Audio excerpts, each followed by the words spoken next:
Bienvenue dans le plus grand parc attractif de Guadeloupe à Sainte-Anne, Karukéraland. Le parc Karucoco vous accueille pour des moments de détente, de sensations, de confort et de formidables moments conviviaux. Le parc de Karucoco, impasse des Sapotilles, route de Delair à Sainte-Anne. Karukéraland, c'est aussi Karucoco Lodge, des appartements d'exception à proximité du parc. Piscine, jacuzzi, jardin privatif, des espaces accueillants avec une décoration hors du commun. Des moments de détente uniques en Guadeloupe. Réservez dès maintenant votre séjour sans plus attendre. Guadeloupe, actualité. L'association Aquaponie Antilles développe son activité avec la création d'une ferme à Petit-Bourg, un projet auquel la SICAPAC par exemple et d'autres organismes participent pour diversifier les méthodes et sources de production aquacole. Professionnels et amateurs sont invités effectivement à rejoindre ce projet qui risque de grandir vite et très vite. Regardez. C'est un projet que nous avions depuis la création de l'association, qu'on a créé en 2016 et qui compte maintenant une centaine de membres. Donc en fait, même si c'est la première ferme à échelle commerciale, puisqu'on a quand même 20 mètres cubes d'eau pour les poissons, donc ce qui va nous permettre de faire plusieurs tonnes de poissons et 120 mètres de culture. Il y a beaucoup de systèmes d'aquaponie déjà en Guadeloupe, puisque nous avons une centaine de membres. Ils ne sont pas tous encore installés, mais il y a énormément de particuliers en Guadeloupe qui produisent déjà pour leur propre famille. On a plus d'une trentaine de membres qui sont déjà installés et certains en obtiennent même un petit revenu à part en vendant des aromates, des choses comme ça au restaurant. Nous faisons des systèmes en quartier prioritaire. Donc sur une toiture de HLM, sur un parking, dans une cave, on peut tout à fait produire des aliments, des protéines végétales, mais aussi animales. La France engage, accompagne les meilleurs projets d'innovation sociale sur tout le territoire français. Un projet d'innovation sociale, c'est quoi ? C'est un projet porté par des citoyens engagés qui, à un moment donné, décident de proposer un dispositif nouveau pour répondre à un besoin majeur sur un territoire. C'est le cas d'Aquaponie Antilles. C'est comment sur un territoire, j'arrive à retrouver de l'autonomie alimentaire en assurant une innovation ici technologique sur une production à la fois maraîchère et aquacole. C'est important puisqu'en fait la SICAPAC aujourd'hui c'est entre 50 et 60 adhérents. C'est vrai que le rôle premier de la SICAPAC, c'est de collecter la production des adhérents et de les redispatcher sur tout le territoire guadeloupéen, en végétal. Simplement, aujourd'hui, nous avons décidé de nous impliquer davantage. D'ailleurs, nous avons fait une embauche il n'y a pas longtemps, où il s'agira pour nous de voir comment on peut planifier la production des adhérents de la SICAPAC.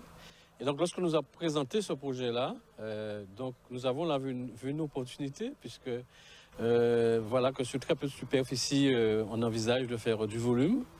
Et donc, comme on sait qu'ici, il y a un problème de foncier qui se pose, nous pensons très sincèrement que ça peut régler en partie le problème du foncier, si effectivement les résultats sont concluants, puisque le site ici, ça sera un site laboratoire pour voir un peu effectivement comment ça se passe. Et dès lors qu'on verra effectivement qu'il y a une conclusion assez favorable, vous pensez bien que nous allons envisager, toujours en collaboration avec l'association, voir comment on peut lancer des formations et ensuite voir comment on peut lancer effectivement des projets sur la Guadeloupe. Retour maintenant sur le colloque autour du chlordécone, pesticide interdit en France en 1990, mais abondamment déversé en Guadeloupe et Martinique pour le bénéfice des gros producteurs de bananes, et ce jusqu'en 1993. Un épandage autorisé par l'État français qui nous vaut une pollution des sols et des nappes phréatiques pour des centaines d'années. Alors, pour donner le change, suite à cette catastrophe environnementale, les gouvernements successifs mettent en place des plans chlordécone ou des réunions, comme c'était le cas hier au Gosier. L'occasion pour les intervenants d'aborder le retour d'expérience en termes d'apport en sciences sociales, puisque ça a quand même mis un sacré bazar dans nos habitudes, mais aussi de vulgariser le savoir sur la dégradation de la molécule, les conséquences sur la santé, les cancers et autres, mais aussi l'importance du dépistage en chlordéconémie. Regardez. L'idée de ce colloque, c'est de partager les avancées sur les questions de recherche, sur la question de la pollution par la chlordécone aux Antilles.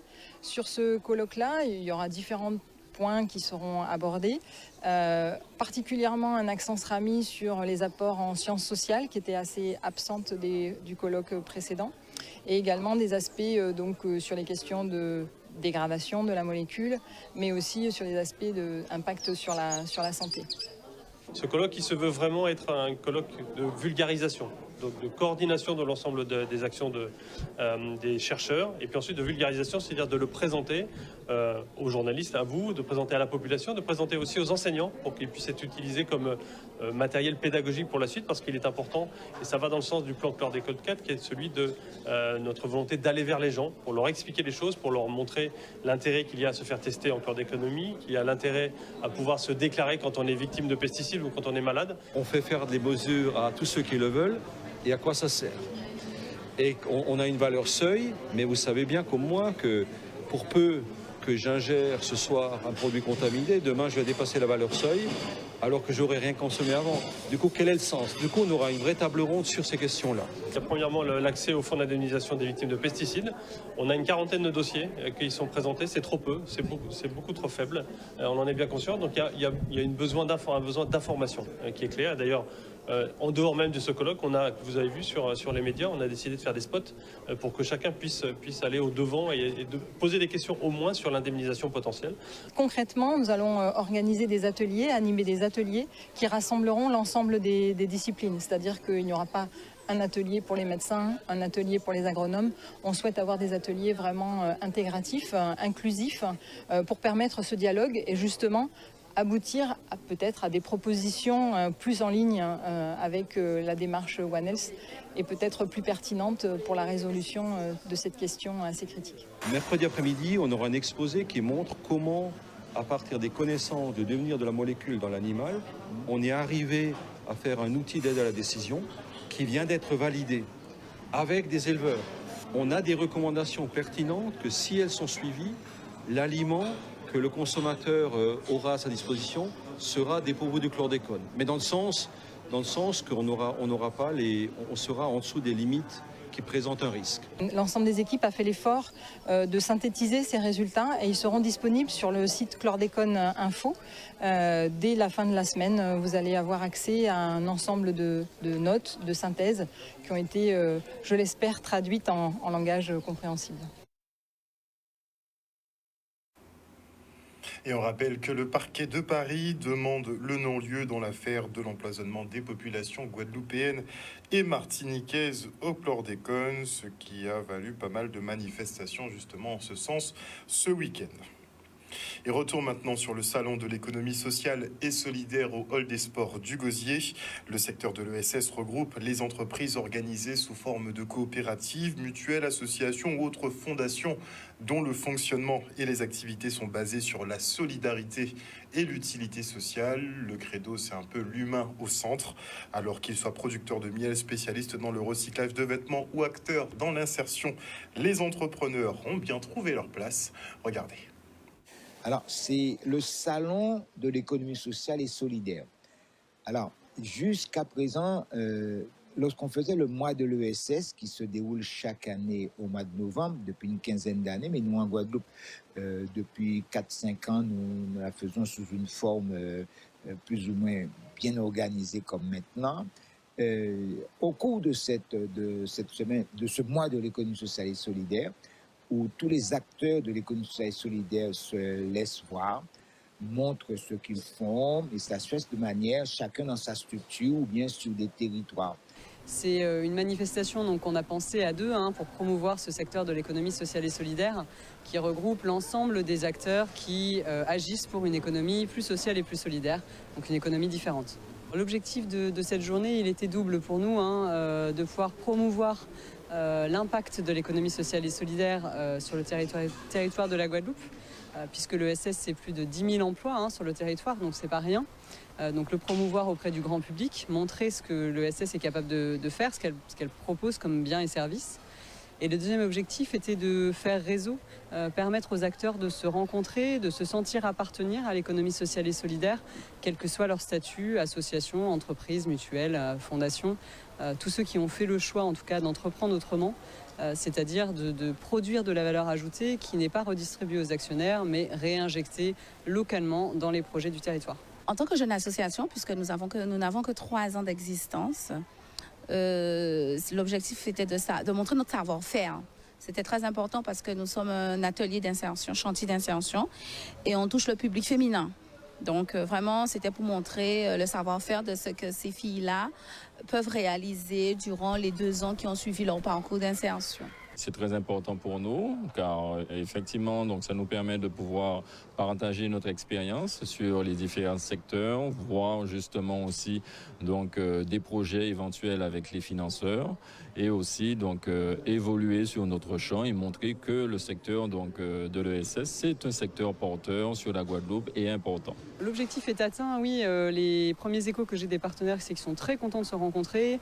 C'est des premières ébauches de coopération avec des gens qui font réseau, qui se rendent compte qu'il y a tel partenaire qui est pas loin de chez eux et avec lequel ils pourraient construire des projets. Et auprès du grand public, malgré beaucoup d'événements aujourd'hui et le match de la Coupe du Monde qui a démarré, oui, une belle mobilisation. Coupe du Monde, effectivement, mais avec les fêtes qui approchent, l'heure est beaucoup à l'achat de produits locaux qui feront de très beaux cadeaux pour cette fin d'année.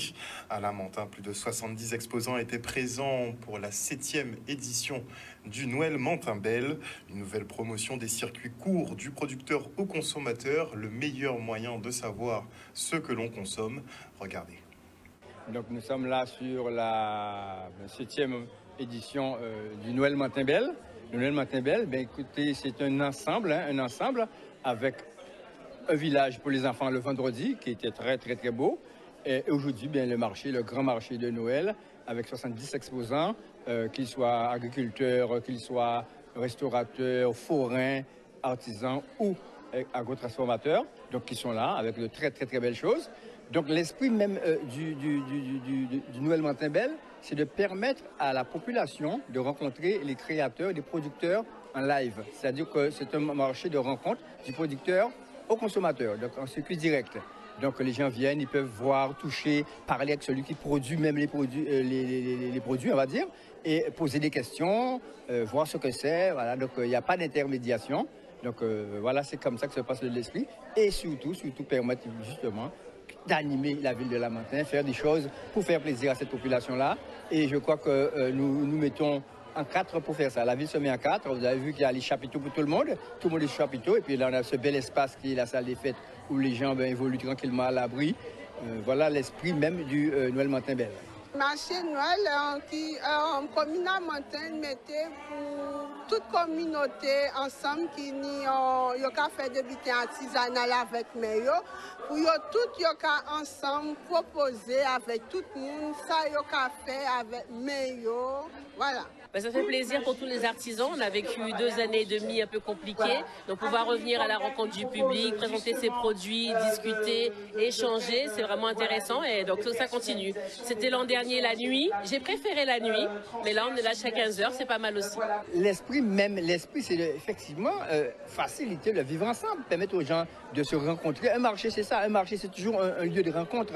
De rencontre avec la population, des gens entre eux, des parents qui se rencontrent, des gens qui ne s'étaient pas vus depuis quelque temps. Se voilà, effectivement, après cette période très difficile Covid, les gens sont contents de sortir. Les exposants qui, effectivement, étaient en grande difficulté profitent pour pouvoir mettre leur production. C'est pendant cette période, je dirais, ils étaient en couvre-feu quelque part. Ils ont profité pour créer, pour avoir de nouvelles idées, de faire des choses. Vous voyez tout ce qui a été là, vous voyez quand même.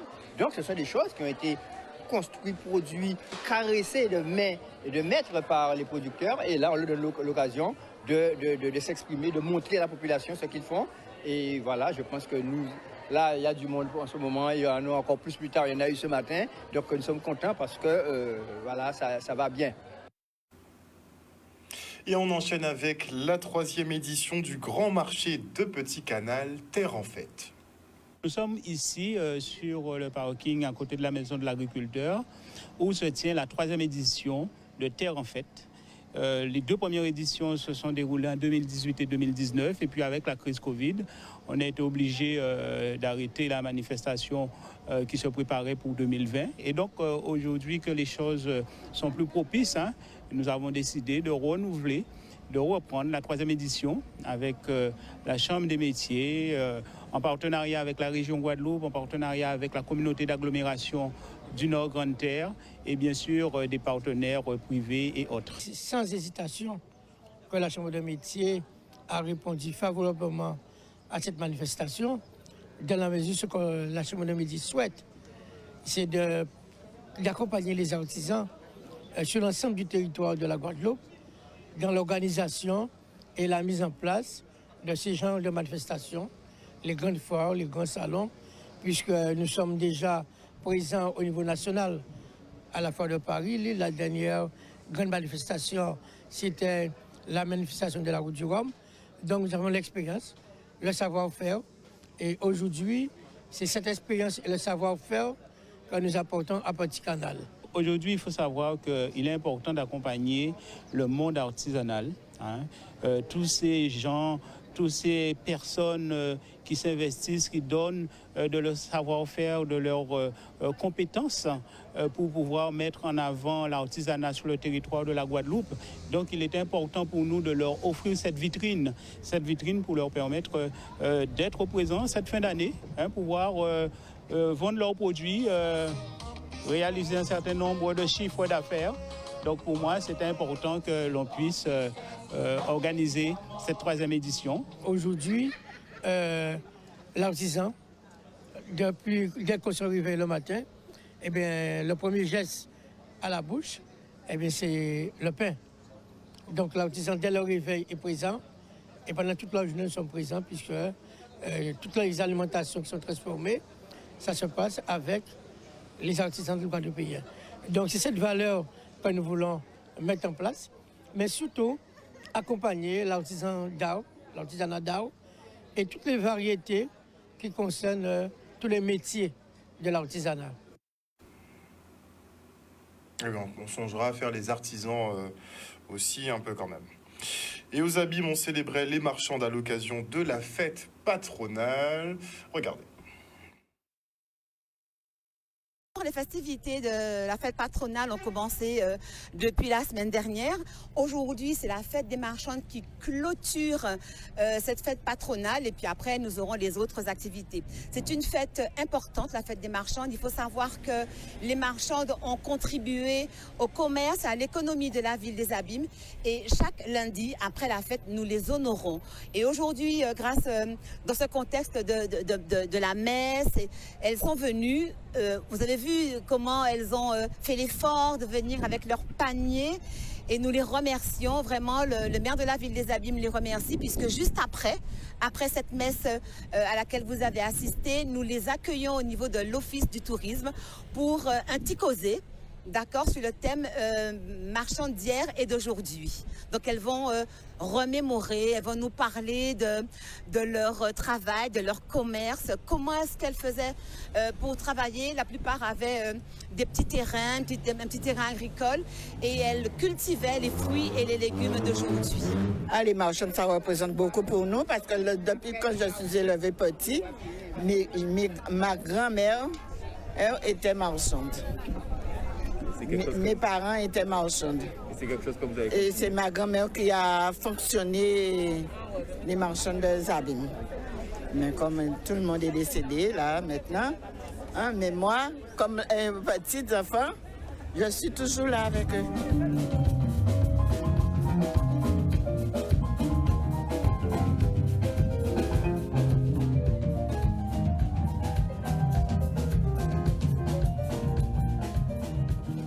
Je suis là dans la mesure où j'ai été professeur de technologie et on devait recevoir ces enfants-là. Il est de mon devoir d'inculquer, de leur transmettre le travail fait par tous nos aînés parce que parmi les marchandes, nous avons des gens qui ont été promus reines des aînés, qui ont été élus reines des marchandes Et bien entendu, les enfants ne connaissent pas ça. Nous devons transmettre les connaissances nécessaires pour permettre aux enfants d'aujourd'hui de retenir que sans nos aînés, nous ne serons pas ce que nous sommes aujourd'hui. Avant de revenir sur le patrimoine, on part pour le Conseil local de prévention de la délinquance de la ville de Gosier. Cette volonté de co-construction pour mieux vivre ensemble sur le territoire du Gosier, avec pas mal d'actions déjà prévues, soutenues effectivement par les services de l'État, mais également en lien avec, qui seront menées en lien avec les associations, et donc effectuer un meilleur maillage du territoire. Voilà, on a prévu de travailler ensemble, mais surtout de donner du sens à ce CLSPD et de revenir pour travailler ensemble au sein des commissions thématiques, les 4 commissions qui existent, pour lutter ensemble contre la délinquance sur le territoire. La prévention de la délinquance est une action très importante, je crois, pour l'ensemble des habitants, guadeloupéennes, guadeloupéens. La commune est très impliquée, donc c'est très organisé. J'ai trouvé que c'était une bonne tenue. On voit tous les acteurs impliqués. L'intérêt de cette réunion, c'est qu'on puisse mieux travailler ensemble encore, parce qu'on voit que les parents sont concernés, les enfants sont concernés, les jeunes adultes sont concernés. Et quand on parle de prévention de la délinquance, c'est la délinquance routière, c'est les violences intrafamiliales, c'est l'usage des armes, c'est les stupéfiants, c'est l'alcool, c'est les bagarres. Donc c'est comment on vit mieux ensemble, en fait. C'est ça l'objectif. Donc qui est plutôt dans un paysage tel que celui-ci, pas trop difficile, mais pour autant, il y a encore trop de victimes d'actes délictueux. Et donc le but, justement, c'est de trouver les moyens avec cette intelligence commune pour lutter contre ces délits. Nous allons reproduire les actions que nous avons déjà initiées cette année, qui concernent l'insertion sociale et professionnelle de nos jeunes, qui concernent également la parentalité, et puis surtout toutes les actions qui concernent la prévention de la délinquance en faveur à l'endroit des jeunes du territoire. Et puis ensuite, nous allons tenter, toujours dans le cadre d'actions innovantes, de mettre en place des actions de cohésion sociale et avec les acteurs privilégiés, comme je le disais antérieurement. Voilà, travailler vraiment ensemble à l'émergence d'actions pertinentes et adaptées au public cible. Issues du génie africain, les constructions fortifiées ont été adoptées de par le monde pour assurer la défense des populations. La Guadeloupe n'est pas en reste avec les forts d'Elgrès, Fleur d'Épée et Napoléon. Un patrimoine partagé avec nos voisins de la Caraïbe qui compte une multitude d'édifices de ce type. Alors afin de construire une route touristique et culturelle des forts de la Caraïbe, le conseil départemental reçoit en ce moment une délégation venue de Cuba. Regardez. Le projet Carrefour, c'est un projet Interreg qui est porté par le département de la Guadeloupe et qui a pour objectif de construire une route touristique et culturelle des forts de la Caraïbe. Et donc nous avons une histoire commune qui est celle de l'esclavage, mais au-delà de ça, nous avons des intérêts communs, que ce soit sur le plan culturel, mais aussi sur le plan économique. Et d'ailleurs, à travers les différents échanges que nous avons depuis l'arrivée des Cubains, on se rend compte qu'il y a énormément de choses que nous partageons et de sujets qui nous ressemblent et qui mériteraient qu'on mette en place des projets de développement. Avec Icofor, c'est l'élan le plus grand avec la zone européenne. La visite à cet endroit était très importante pour nous parce que ces liens vont ouvrir des chemins et vont ouvrir des ports et des portes pour faire un jumelage que nous devons réussir à avoir. Et aussi bien les gens qui nous ont reçus, qui nous ont accueillis, ont démontré des connaissances du patrimoine et de l'histoire de la Guadeloupe. et de tout ce qui se passe dans la Caraïbe. Il y a des échanges, il y a un certain nombre d'actions qui sont prévues dans le cadre de cette route culturelle et touristique. Il y a des brochures, des livres communs, un site internet. L'idée, c'est qu'on puisse avoir un espace qui puisse raconter l'histoire de chaque site en Guadeloupe, mais aussi à Cuba et dans les autres pays partenaires, parce qu'il y a d'autres pays partenaires. Il y a Haïti, il y a Porto Rico, il y a Antigua, il y a Saint Kitts. Donc voilà, donc l'idée c'est qu'on ait cet espace commun d'échange, de rencontres, qu'on puisse aussi créer des projets de développement, de coopération autour de cette route qui est, je le rappelle, culturelle, mais aussi touristique, parce que l'idée aussi, c'est qu'on puisse, que nos populations puissent se déplacer dans ces pays, puissent découvrir ce qui, le patrimoine de ces territoires, et que l'inverse aussi se produise, et que les populations de Cuba, d'Antigua, de Porto Rico puissent aussi venir et connaître la Guadeloupe à travers son patrimoine, en tout cas la richesse de son patrimoine. Un reportage signé Olivier Félix. Et maintenant, on souhaite un très joyeux anniversaire à Madame Forlac qui intègre le club très sélect des centenaires guadeloupéens. Regardez. Nous sommes là aujourd'hui parce que les enfants, la génération qui est née de Madame Forlac a décidé de l'honorer en ce jour précieux parce qu'elle a 100 ans. Donc elle fait partie des nouveaux centenaires du territoire de Petit-Bourg. Cette semaine, nous en avons fêté 3. Aujourd'hui, nous en fêtons 2. Nous sommes là pour ça aujourd'hui parce que cette dame charmante qui fait partie de ceux qui m'ont vu grandir, ceux qui m'ont éduqué quand j'étais jeune. J'ai vraiment un plaisir d'être là. Elle a voulu ma présence parce qu'elle a ses souvenirs d'avoir été présente pendant mon enfance et j'avoue que je suis moi-même très heureux et très fier de pouvoir participer à ce moment-là. Moi, je suis ici plus en scène où j'habite. J'ai 100 ans, alors je prends ma vie comme j'ai. Et je vis avec tout le monde. Je n'ai pas aucun ennemi. Je ne connais pas ça. Ça fait 60 depuis 53, je suis là, et moi, celle qui était là, tout le monde est venu avec Kanye, j'étais déjà là. Mais je suis là avec tout le monde. Et tout le monde pense à moi, et je demande pardon pour tout le monde, parce que j'aime tout le monde. Et mon mari, ça fait 40 ans qu'il est mort. Mais je suis là toute seule, femme seule. Et je prends ma vie comme ils sont. Et je suis entourée avec tous mes enfants. Tous mes petits-enfants, tous mes beaux-fils, ma belle-fille, je n'ai aucun ennemi, je ne connais pas ça, l'ennemi. Ma vie est libre, comme quand on est sorti, je ne connais rien. Alors, je ne vis pas. Et j'ai fait mon repas, j'ai balayé devant ma porte, je lave mon linge, je ma culotte, je fais tout, je ne pas. Tu vois, et regarde la quantité de personnes qui viennent là. C'est parce que je suis vivant avec tout le monde. J'aime pas l'argent, j'aime l'amour et Dieu. Alors je vis comme Dieu nous a dit de vivre. C'est ça que Dieu nous a dit de vivre. Et c'est comme ça que je vis sur la terre.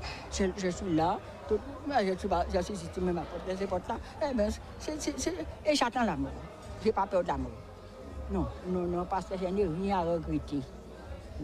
Et bon, à Barboto, depuis Versailles, Barboto, c'est moi qui ai plus âgé, pas tout le monde. Moi qui ai plus vieux. L'église, c'est moi qui l'ai fait, c'est moi qui l'ai fait. Alors laisse-moi vivre. C'est la vie, j'ai pris ma vie, j'ai fait ma vie, j'ai vécu avec tout le monde, et laisse-moi vivre. Et simplement, c'est ça qui me fait vivre, je n'ai pas aucun ennemi. Non, je n'ai pas peur, et je n'ai pas peur de mourir parce que j'ai peur de la souffrance. Mais je n'ai pas peur de la mourir parce que je sais, si je mourir, je vais aller voir Dieu. Et c'est Dieu qui commande. Alors c'est pourquoi je n'ai pas peur et je n'ai pas de souffrance parce que j'attends la mort, parce que je sais qu'il y a un seul Dieu. Et quand tu aimes Dieu, Dieu t'aime.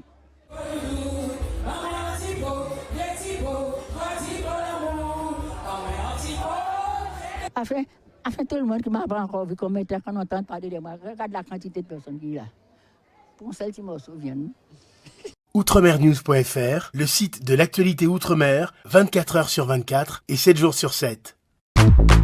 Retrouvez la chaîne Outremer News sur YouTube.